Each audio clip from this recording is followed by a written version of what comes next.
আসসালামু আলাইকুম ওয়া রাহমাতুল্লাহি ওয়া বারাকাতুহু। বিসমিল্লাহির রহমানির রহিম। আলহামদুলিল্লাহি রাব্বিল আলামিন ওয়াল আকিবাতু লিল মুত্তাকিন ওয়াস সালাতু ওয়াস সালামু আলা নাবিয়্যিহি মুহাম্মাদিন ওয়া আলিহি ওয়া আসহাবিহি আজমাইন। আম্মা বা'দ। সম্মানিত দিনদার ভাই বোনেরা, আজ আমি আপনাদের জন্য অত্যন্ত চমৎকার একটা ভিডিও নিয়ে হাজির হয়েছি। বন্ধুরা আমার, আপনারা জানেন গত কয়েক বছর পর্যন্ত আমি বাংলাদেশের বিভিন্ন প্রান্তে সফর করে বেড়াচ্ছি। আলহামদুলিল্লাহ, যেখানেই যাচ্ছি অসংখ্য অগণিত ভাই ও বোন আমাদের সাথে দেখা সাক্ষাৎ করে তাদের নানা রকম সমস্যার কথা আমার সাথে তুলে ধরছেন। আমিও আমার সাধ্যানুযায়ী তাদের সাহায্য করার চেষ্টা করে যাচ্ছি। আল্লাহ রাব্বুল আলামিনের কাছে এই প্রার্থনা করি, আল্লাহ রাব্বুল আলামিন যেন আমাকে আমৃত্যু মানুষের খেদমতে নিয়োজিত রাখেন, আমিন। বন্ধুরা আমার, আপনারা আমার হাতে অত্যন্ত চমৎকার একটা কিতাব দেখতে পাচ্ছেন। এই কিতাবটিকে আমি চমৎকার বলার একটা কারণ রয়েছে। সেটি হচ্ছে, আমার কাছে প্রায় 1000 খানেক তদবিরের কিতাব রয়েছে।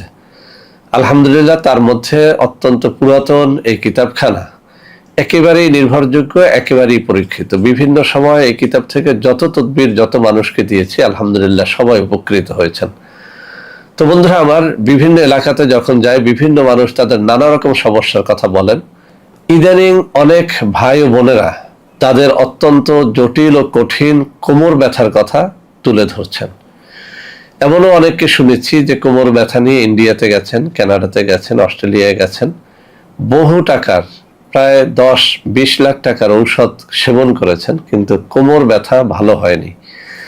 তো বন্ধুরা আমার, আসলেই বিষয়টা এতটাই জটিল, আপনাদের মধ্যে যাদের কোমর ব্যথা আছে তারাই বুঝতে পারবেন যে আসলে কোমর ব্যথা এটা সহজে ভালো হওয়ার রোগ না। যদিও নানা কারণে কোমর ব্যথা হতে পারে, বসে থাকার কারণে হতে পারে, কোনো অ্যাক্সিডেন্টের কারণে হতে পারে, এক নাগারে দাঁড়িয়ে থাকার কারণে হতে পারে, যে কারণেই হোক না কেন, আজকে আমি আমার এই কিতাব থেকে একটা পরীক্ষিত তদবির আমি দিব। এই তদবিরটি একেবারেই উন্মুক্ত করে দিচ্ছি। এর কারণ হচ্ছে, এত বেশি মানুষ এই কোমর ব্যথার জন্য তাবিজ কবজ চান যে সেটা সরবরাহ করা আমার জন্য একটু কষ্টসাধ্য হয়ে গেছে।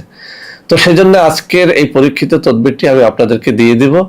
যারা তদবির করার শর্তাবলী পালন করে এই তদবিরটি নিজে নিজে লিখে নিজের কোমরে বাঁধতে পারবেন, আমি চ্যালেঞ্জ দিয়ে বলছি, ইনশাআল্লাহ আপনি নিজের জন্য বাঁধেন অথবা আপনার কোনো আত্মীয় স্বজনকে আপনি লিখে দেন, যদি সঠিক নিয়মে করতে পারেন, আপনার কোমর ব্যথা ইনশাআল্লাহ স্থায়ীভাবে ভালো হয়ে যাবে। আর এটি তৈরি করতে আপনাদের খরচ নাই বললেই চলে। তবে একটা কথা আমাদের সবার মনে রাখতে হবে, তাবিজ কবজ লিখতে পারলেই লিখতে হয় না, এটার জন্য কিছু নিয়ম ফলো করতে হয়, কিছু শর্তাবলী পালন করতে হয়। যেমন মিশক জাফরানের কালি দ্বারা যে কোনো কবজ লিখতে হয়। সব থেকে ভালো হয় যদি আপনি তাবিজ লেখার যে নির্ধারিত কাগজ, সেই কাগজ জোগাড় করে নেন, অথবা যদি আপনি ভোজ পাতা নামের যে পাতার মধ্যে তাবিজ লেখা হয়, সেই পাতা যদি আপনি জোগাড় করে নেন ভালো হয়।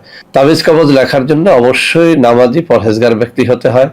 যেদিন তাবিজ কবজ লিখবেন ওই দিনে রোজা রাখলে আরো বেশি ফল পাওয়া যায়। ভোর রাত্রে নামাজ পড়ে তারপরে অর্থাৎ তাহাজ্জুদের নামাজ আদায় করে তাবিজ কবজ লেখলে অব্যর্থভাবে ফল পাওয়া যায়।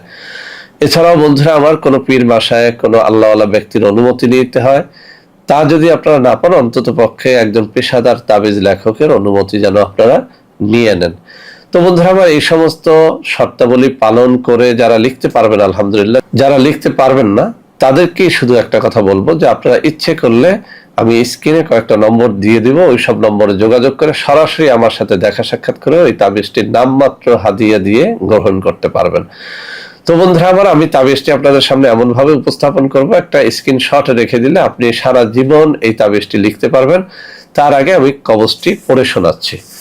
বন্ধুরা আমার, এই অত্যন্ত মূল্যবান কিতাবের 260 নম্বর পৃষ্ঠার মধ্যে কোমর ব্যথার তদবির নামে একটা অধ্যায় লেখা হয়েছে। এর মধ্যে প্রথম তাবিজটাই সেটাই আমি বহু মানুষকে দিয়ে উপকৃত হয়েছি। আলহামদুলিল্লাহ, বহু ভাই বোন এই তাবিজটির দ্বারা উপকৃত হয়ে আমার জন্য দোয়া করেছেন।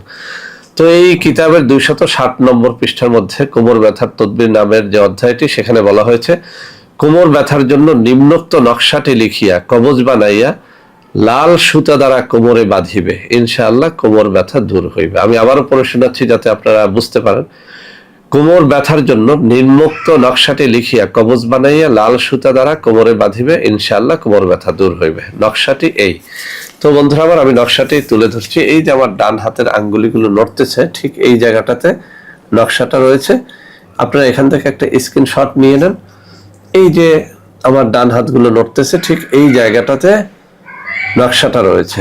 নকশাটা যে নিয়মটা আমি বললাম ঠিক সেই নিয়মটা ফলো করবেন।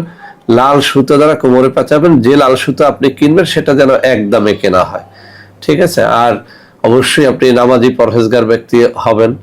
অবশ্যই আপনি ভোর রাত্রে জেগে লেখার চেষ্টা করবেন, রোজা রেখে তারপর তাবিজটি লেখার চেষ্টা করবেন। আর যদি আপনি ভোজপাতার মধ্যে লিখতে পারেন, মেশক জাফরানের কালি দ্বারা লেখেন, তাহলে অবশ্যই এর দ্বারা আপনি ফল লাভ করতে পারবেন। বন্ধুরা আমার, এই সমস্ত তাবিজ কবজের জন্য অনেকেই আপনারা আমার সাথে যোগাযোগ করতে চান কিন্তু নাম্বার পান না। আমি আপনাদের জন্য কিছু নম্বর দেখিয়ে দিচ্ছি। এইসব তাবিজ কবজ ছাড়াও আমাদের কিছু অর্গানিক পণ্য রয়েছে, ওই সব পণ্য ক্রয় করার জন্য অথবা এই জাতীয় তদবিরের জন্য আপনারা আমার হাতে দেখানো নম্বর সমূহে যোগাযোগ করলে ইনশাআল্লাহ প্রতারিত হবেন না। তো বন্ধুরা আমার, আশা করি আজকের এই ভিডিওটি আপনাদের অনেক কাজে দেবে। বন্ধুরা আমার, ভিডিওটি ভালো লাগলে লাইক করবেন, কমেন্ট করবেন, শেয়ার করবেন, আমাদের প্রত্যেকটা চ্যানেলকে ভালোবেসে সাবস্ক্রাইব করবেন। আল্লাহ হাফেজ। আসসালামু আলাইকুম ওয়া রাহমাতুল্লাহি ওয়া বারাকাতুহু।